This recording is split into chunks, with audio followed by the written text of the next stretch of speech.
Gopidana Ballabha Girivardhari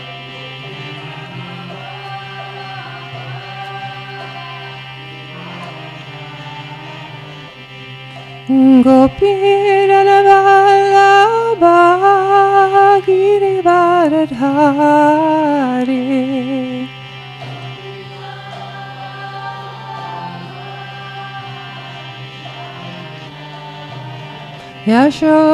Yashodanandana Brotherana Randana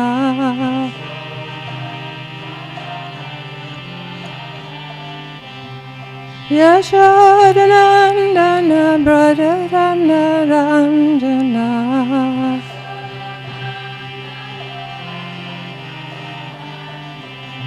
Yamuna Tira Banachari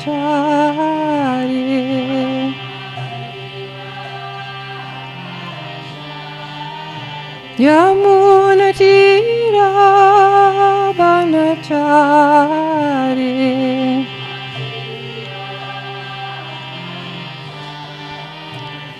Jaya Radha Madhava Kunja Vihari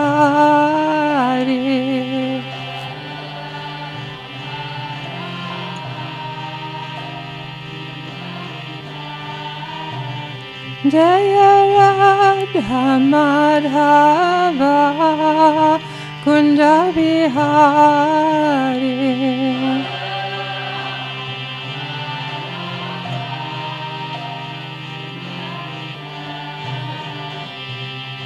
Gopidana Ballabha Girivardhari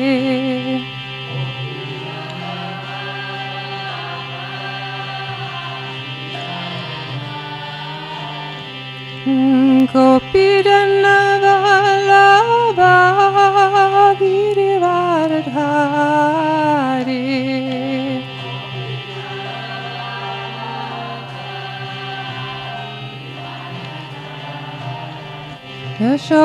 Yashodanandana Brotherana Randana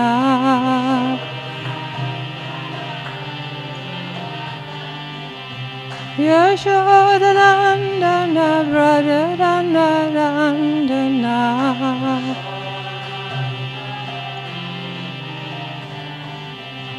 Yamuna Tira Banachari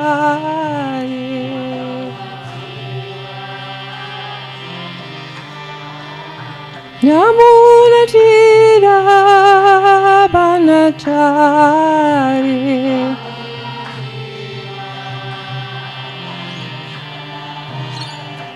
Jaya Radha Madhava Kunja Vihari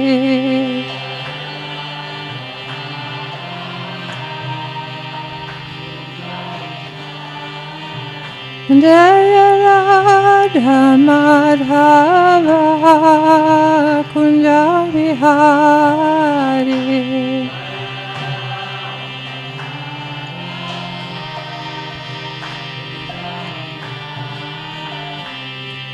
Gopidana Ballabha Girivardhari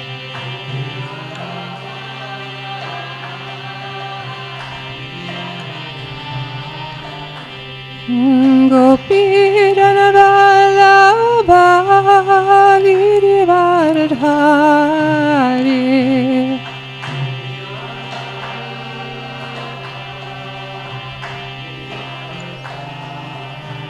Yashodanandana Brotherana Randana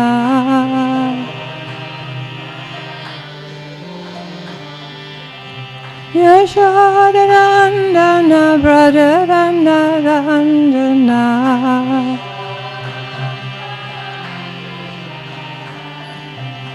Yamuna Tira Banachari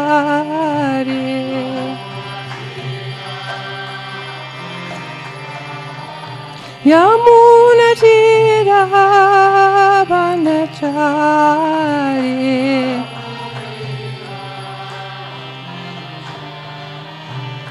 Jaya Radha Madhava Kunja Vihari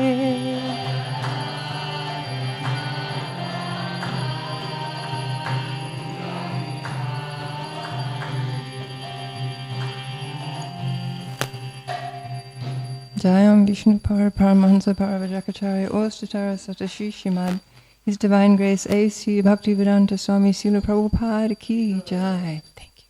Srimad Bhagavatam Ki Jai. All glories to the assembled devotees.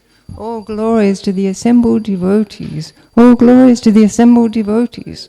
All glories to Sri Guru and Gauranga. All glories to Srila Prabhupada. Thank you very much.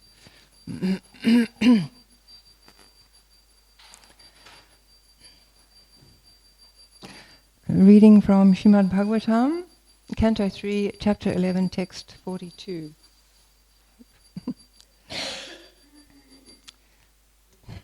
Tadahu raksharang brahma sarva karana karanam Vishnu dhamma param shakshat Purushasya Mahatmanaha Tadahu raksharang brahma Sarva karana karanam Vishnu dhamma parang sakshat Purushasya Mahatmanaha Tadahu raksharang brahma Sarva karana karanam Vishnu dhamma parang sakshat Purushasya Mahatmanaha.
Ladies?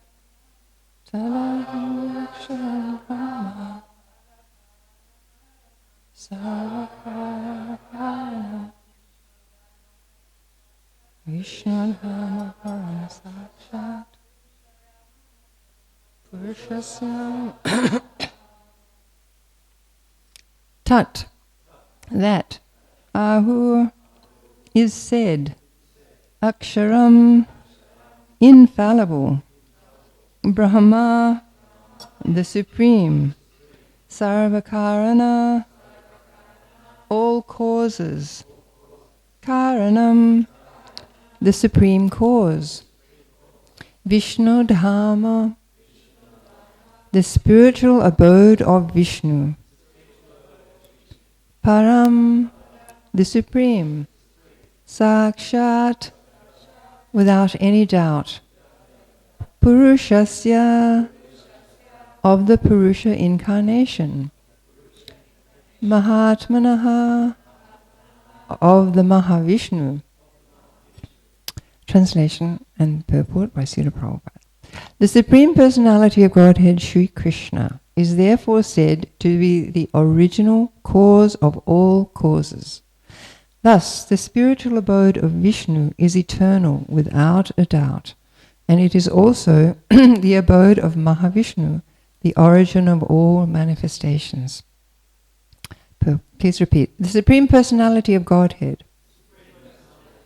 Sri Krishna, is therefore said to be the original cause of all causes.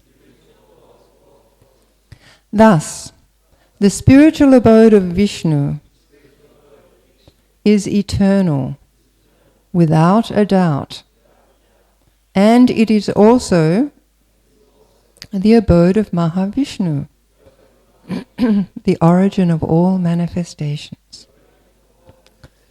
Purport. Lord Mahavishnu, who is resting in Yoga Nidra on the causal ocean and creating innumerable universes by his breathing process, only temporarily appears in the Mahatattva for the temporary manifestation of the material worlds. He is a plenary portion of Lord Shri Krishna, and thus, although he is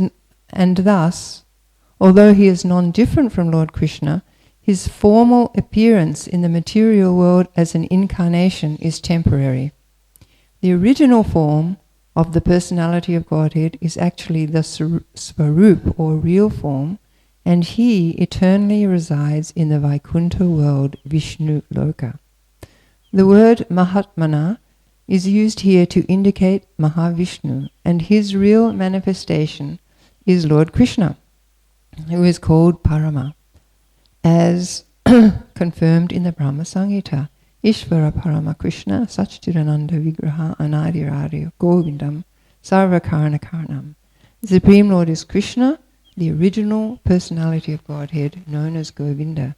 His form is eternal, full of bliss and knowledge, and he is the original cause of all causes. Thus in the Bhaktivedanta purports of the 3rd canto, 11th chapter of Srimad Bhagavatam, entitled Calculation of Time from the Atom. Oma Gyanati Mirandasya Ganangana Shalakaya Chakshuvan Militam Yena Tajmaya Shri Gurave Namaha. So here we have, after all these detailed explanations of time and the atom, etc., the final conclusion in this chapter is that Krishna is the original cause of all causes. So the whole process of the Srimad Bhagavatam is the expansion of Sri Vyasadev's first verse, where he's offering obeisances to the Lord. And I just want to read a tiny little bit of that first verse because it's quite long. O my Lord, Sri Krishna, son of Vasudeva, O all-pervading personality of Godhead, I offer my respectful obeisances unto you. I meditate upon Lord Sri Krishna because he is the absolute truth and the primeval cause of all causes of creation, sustenance, and destruction of the manifested universe. Verses. He is directly and indirectly conscious of all manifestations, and he is independent because there is no other cause beyond him. And then it goes on.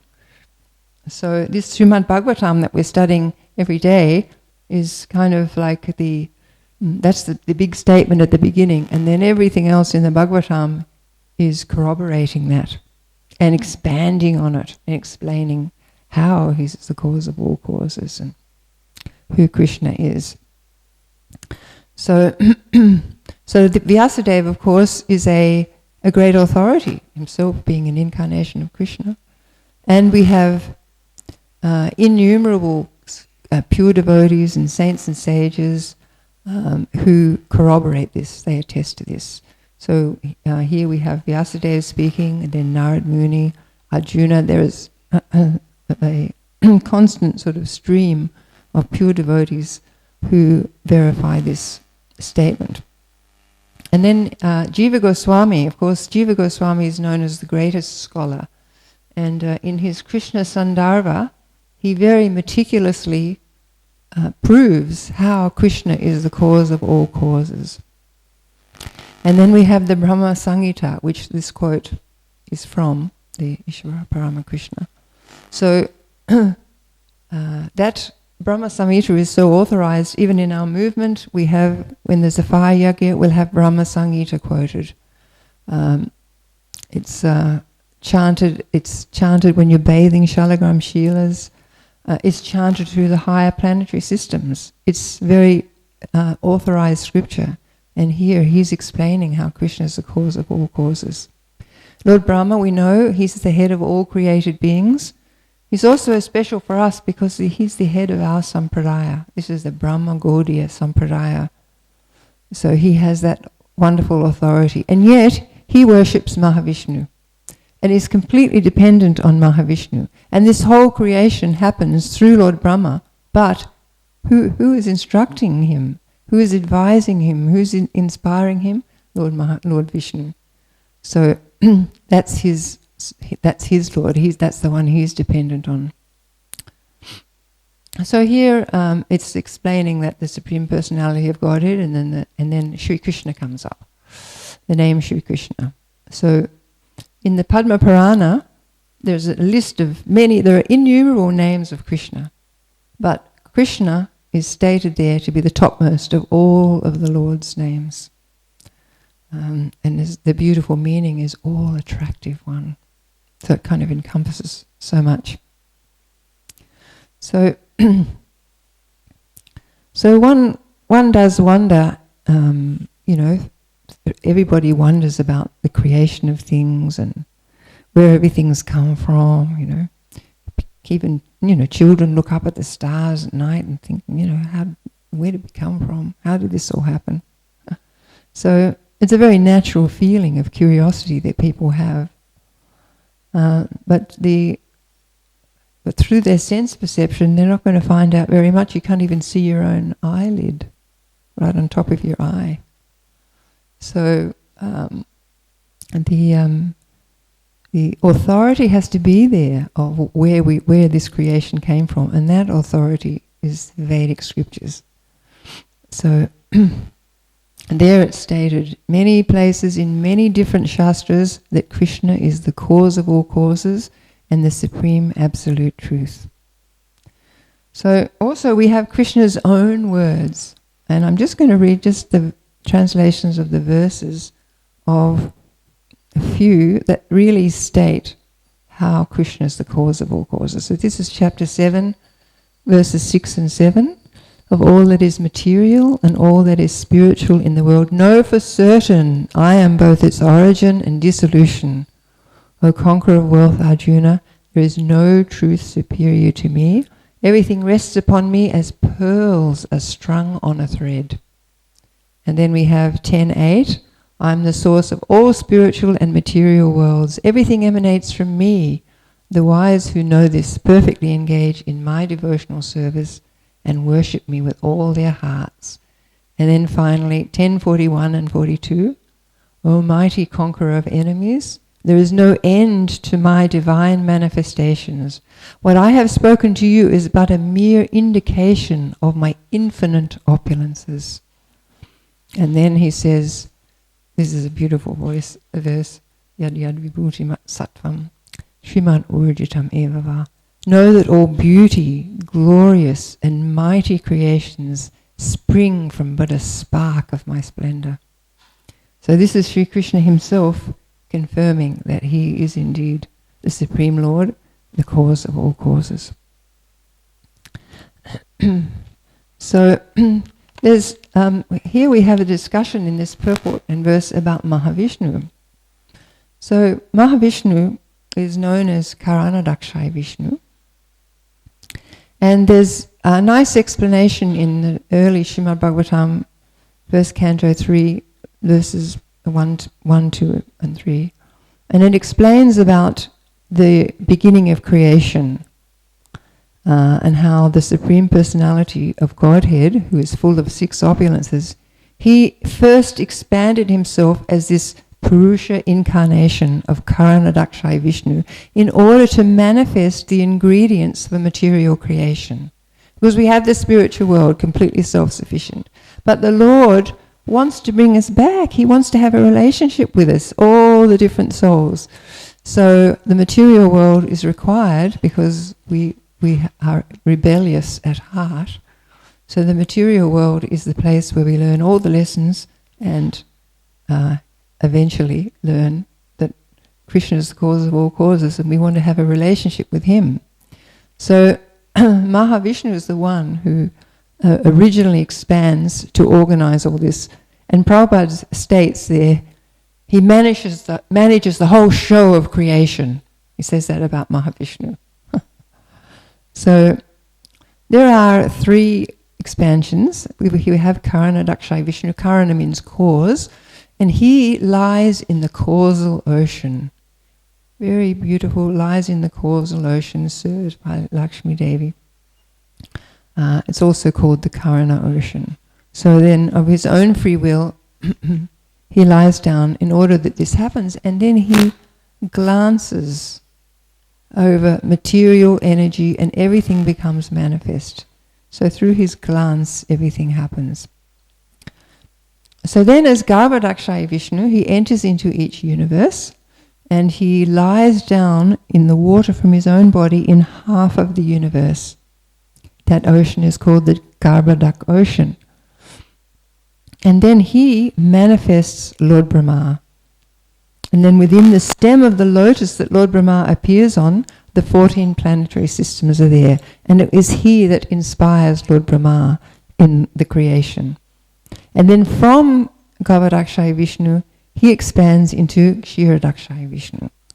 And Kshirodakshaya Vishnu is the collective Paramatma. So every single living entity, every blade of grass, every microbe has within it this manifestation of Kshirodakshaya Vishnu. That's what he does. And he also, from him, Kshirodakshaya Vishnu, all the incarnations that come, there's so many incarnations that come in all the different planets, and they come from Kshirodakshaya Vishnu. So Prabhupada's explaining in the purport that the original Mahavishnu resides in Vishnu Loka. And he's also called Narayan, the resting place of all the living entities. And there he has his wonderful pastimes. Of course, we know that one of Krishna's opulences and Lord Vishnu's opulences is supreme beauty. So, of course, Lord Vishnu is stunningly beautiful, beautiful features. And in that Vaikuntha Loka, there is no anxiety. Whereas we can compare to the material world, it's full of anxiety because asadgrahat, we've taken the temporary to be real.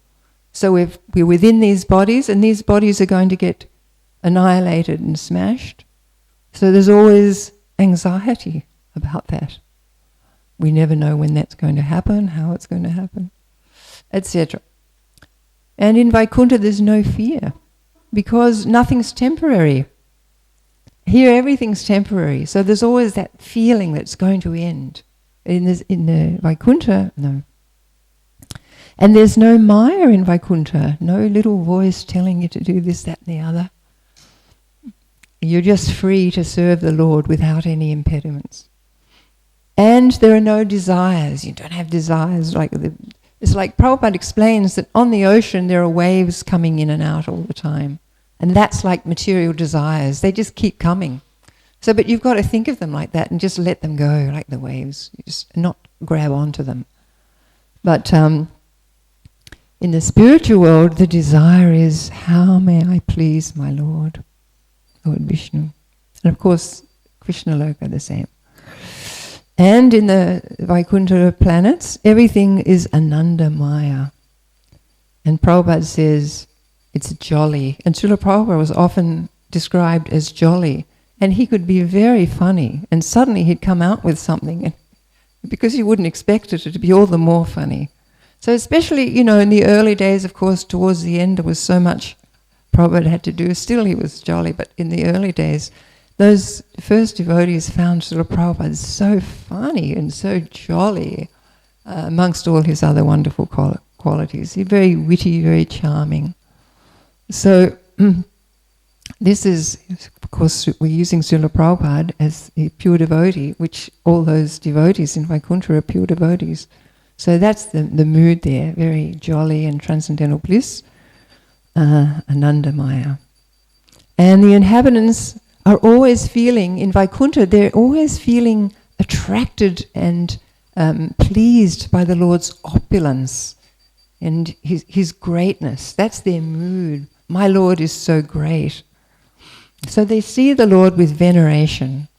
And this is the difference, the main difference in the Vaikuntha planets and then Krishna's supreme planet. That veneration goes away in Krishna Loka. So the inhabitants, they love to smell tulsi at the Lord's feet.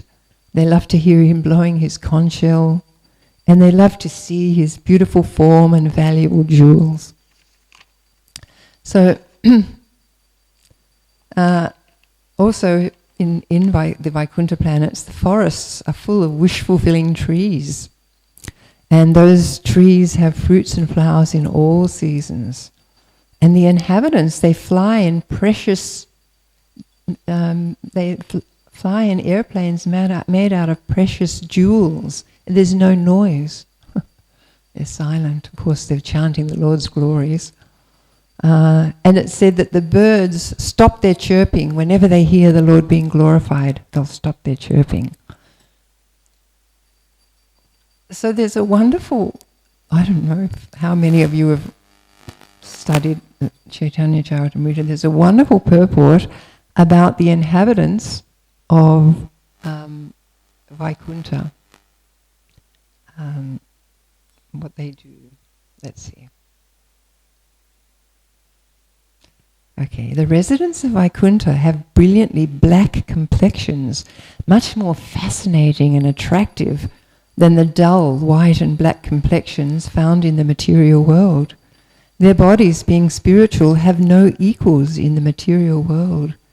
The beauty of a bright cloud with lightning flashes on it merely hints at their beauty. This is the bodies that the inhabitants of Vaikuntha are inhabiting. Generally, the inhabitants of Vaikuntha dress in yellow clothing. Their bodies are delicate and attractively built. Their eyes are like the petals of lotus flowers. Like Lord Vishnu, the inhabitants of Vaikuntha have 4 hands, decorated with conch shell, wheel, club, and lotus flower. Their chests are beautifully broad and fully decorated with necklaces of brilliant diamond-like metal, surrounded by costly jewels never to be found in the material world. The inhabitants of Vaikuntha are always powerful and effulgent. Some of them have complexions like red coral, cat's eyes, and lotus flowers, and each of them has earrings of costly jewels. On their heads they wear flowery crowns resembling garlands. So how beautiful, how gorgeous. And the Lord himself, of course, is even more brilliant. He has the mark of Srivats on his chest, and he has the footprint of Bhrigu Muni on his chest, and the Kaustubha Mani. Otherwise, there's, of course, the inhabitants are very effulgent as well. So that's the Vaikuntha worlds, where they worship Lord Vishnu constantly. And above that we have Krishna Loka. And the difference there is in Goloka Vrindavan, there's a full mood of sweetness and intimacy. That awe and reverence is not there. It's noticeable by its absence. So in Goloka Vrindavan we have 4 main, like the inhabitants of Vaikuntha, their mood is to serve the Lord. They have a servitor mood. So in Krishna Loka, also there are servants of Krishna, and they always relish their various services, And they know how rare their engagement is, so they are very careful not to become proud. They don't want to become proud, so they're always mindful of that. And sometimes when they see Krishna's footprints or smell his fragrance or see his bugle or even see a new cloud in the sky, they become ecstatic. But they don't want that jubilation to overcome their service, so they try to always remain mindful and cautious. Then we have the friends of Krishna. The friends of Krishna are very different, because the friends of Krishna, they feel like they're equal to Krishna. That's their mood. They're equal to Krishna. Of course, there are some who are slightly more a servant, and some who are older and try to protect Krishna, but their mood is like, Krishna is just one of them. So they're attracted by his beauty and his qualities and behavior, and their features and dress and qualities are similar. So, Krishna, of course, Krishna will always have his peacock feather and his flute, but they dress all in multicolored, beautiful clothes, and their mood is just to play with Krishna and spend time with Krishna. It's described that they don't like to be away from him for a moment. So sometimes, when they have to go back to their own homes, sometimes in the night they'll go to Mother Yasoda's house because they want to see Krishna. And Mother Yasoda will say, no, Krishna's sleeping. Of course, we know he wasn't sleeping, but Mother Yasoda says, he's sleeping, you can't come, you have to come back in the morning. So they'll reluctantly go away. And sometimes again, later on, they'll come and she'll have to remind them, you go home now, because they just want to be with Krishna. That's their juice, that's their rasa. So, and they're very fearless, and because they're confident of Krishna's protection. So when Aghasura appeared, this giant mouth on the road, what did they think? Oh no, that looks like a demon, we better go the other way. No, they thought, Krishna's with us, we'll be safe. And they actually marched in one after the other.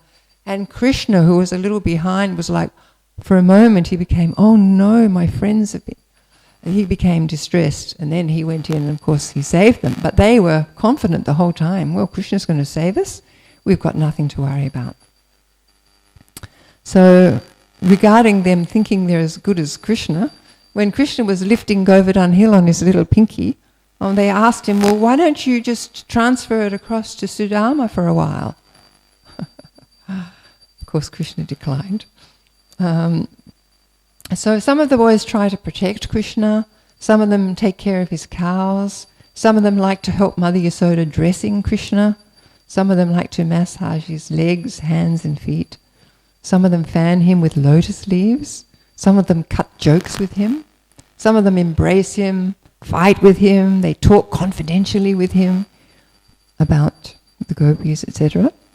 They give him counsel, they argue and debate, and they sometimes speak very sweetly. They're always wishing to please. They're always thinking, how will Krishna be pleased?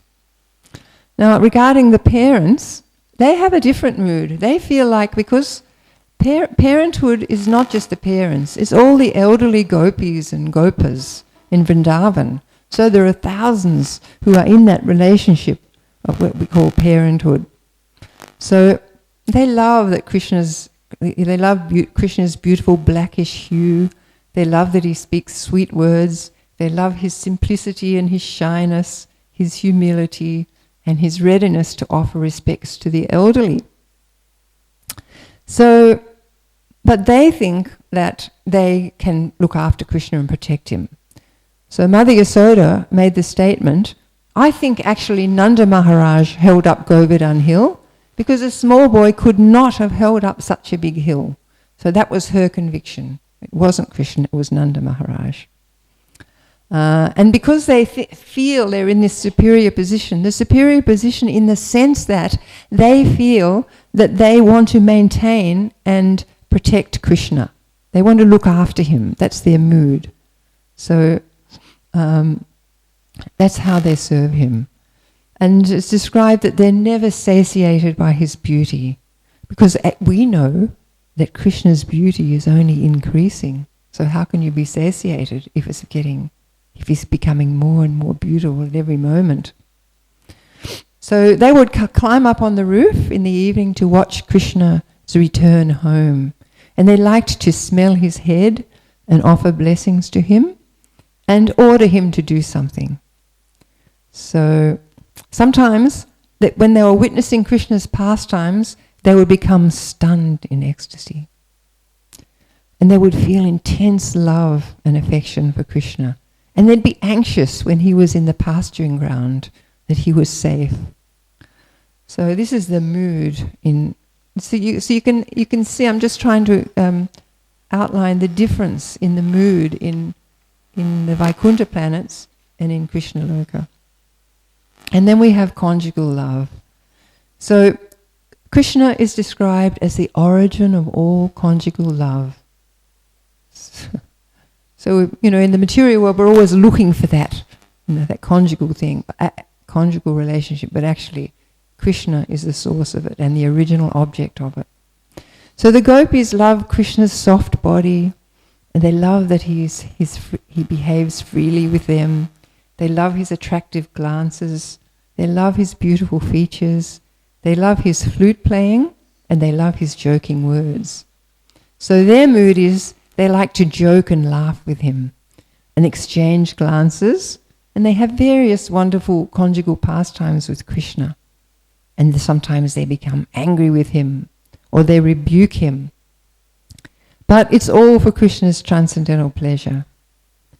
So both the Vaikuntha residents, the way the Vaikuntha residents interact with the Lord, Mahavishnu, Vishnu Narayan, is completely different, of course, but they feel completely satiated. And all the inhabitants of Vrindavan, when they're interacting with Krishna, they also feel completely satiated. So it's very interesting because every one of us has a different relationship with Krishna, which will unfold as we go on in our devotional service. But whatever that relationship is, like say Rupa Goswami, he categorizes these relationships, and it's stated that the conjugal relationship is the highest, but that does not in any way mean that all these wonderful residents of Vrindavan, the cows just cry, you just have tears coming out, they become stunned when Krishna plays his flute. They can't even drink the milk from their mother, they're just like stunned. The peacocks, the birds, every living entity in Vrindavan, they feel total satiation and love. It doesn't matter what their relationship is. So when you're categorizing the different relationships, is this one's higher, this is the highest, that has no meaning for all the for the souls who are in prema with Krishna and are completely satiated in ecstatic love. It's just a category that they make for us to sort of understand theoretically, and there's reasons why those relationships become more and more to the highest. But for the residents, it has no meaning, and their interactions with each other are so full of respect. And when they're dealing with the grass and the trees and the flowers, they praise the grass and the trees and the flowers. They praise the bees for being able to buzz around Krishna, and it's a very beautiful mood in Vrindavan where everybody is 100% satiated and full of love and completely satisfied in their particular relationship. So Srila Prabhupada has very kindly brought us he's opened Vrindavan and the spiritual world up for us by instructing us that we're not these bodies. So as long as we are embodied, we're going to have trouble from our bodies. And as long as we have a mind, we're going to have trouble from it. That's a guaranteed. It's the material world. What's more, it's the middle of Kali Yuga. However, He's given us such a beautiful process by which we can overcome these things and understand that we actually have nothing to do with these bodies. Absolutely nothing. The soul sits within us and its business is to desire. That's all. The body does everything, the mind does things, the intellect, they carry the weight of those desires.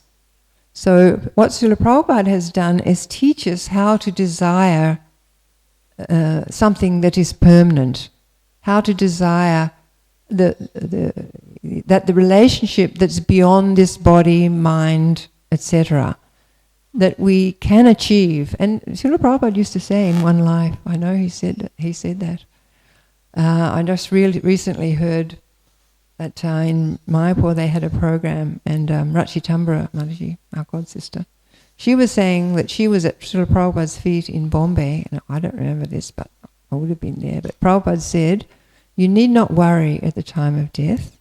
I will personally come and I will take you and I will introduce you to Krishna." So, if we do what Srila Prabhupada says, everything will manifest in that perfect relationship with Krishna. So it's his intense sort of, he gave his lifeblood for this, to get that message out across the world to as many people as possible. And we can do that too, because we feel blessed that we have this life. We feel blessed that in every day, I'm sure every one of you feels blessed. So our repayment is to let others know that they can have a completely sanctified life, and at the end of this life leave this body completely absorbed in love of Krishna. So thank you very much, and if there's anything that anybody would like to comment on or ask. I don't know whether...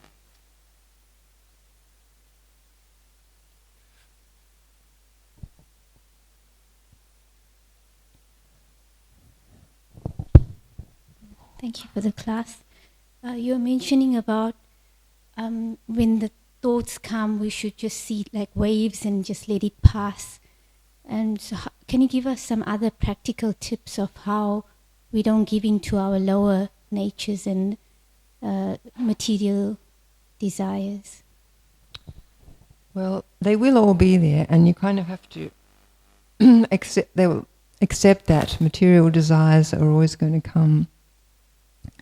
But the very best antidote is to have some attraction to what we're doing. Like there's a rasa in our, like there's a juice in our chanting if we do it nicely. There's a juice in our service if we do it nicely. There's a juice in reading about Krishna. There's a juice in talking about Krishna. So it always says you conquer the lower self by the higher self. So the higher self has to be activated. It has to be woken up and supported by our activities and thoughts. So I know that at times the mind can just pull you down and off you go. But if we have a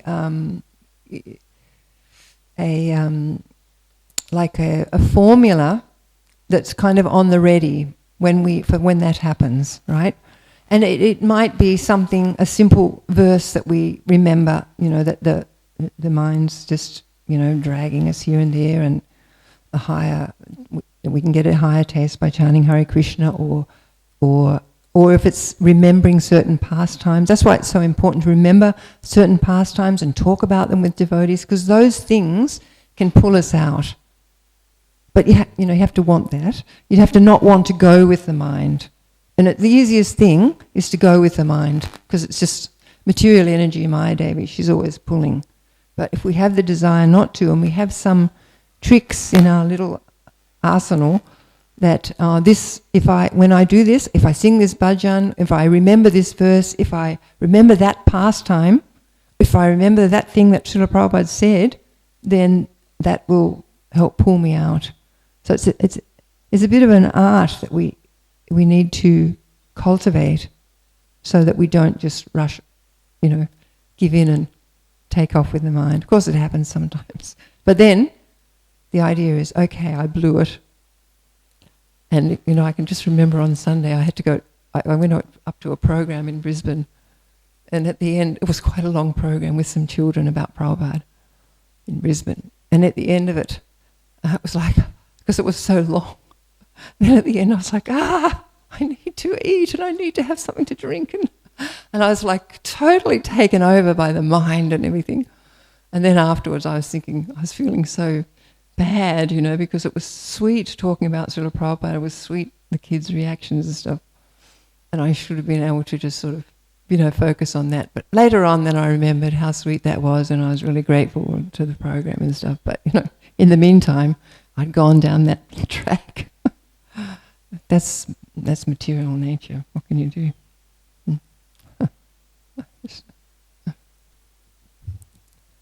Okay.